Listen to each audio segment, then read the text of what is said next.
Verdiler ele kalem. Ben de delirdim. Masum içeride.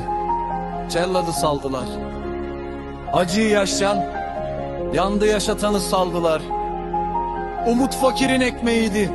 O ekmeği alıp yaktılar. Böyle olmaz. Düzen kuranlar, hak yiyen düzene saygımı asla duyulmaz. Duvarlar kalın, sözler ince, gerçek suçlu aynaya bakmaz. Bir imza düşer kaderime, temiz olan hesap soramaz. Zaman paslı, takvim suskun, günler üstüme üstüme. Doğruyu taşıyan omuzlar en ağır yükle çöker dizime. Birileri susarak yükseldi, birileri konuştu diye battı. Masumiyet suçtan sayıldı, vicdan çoktan kelepçelendi. Ama bilsin düzen kuranlar, bu ateş külle bitmez. Ümün üstümü kapatsalar yarın hakikat gömülmez. Bugün üstümü kapatsalar yarın hakikat gömülmez.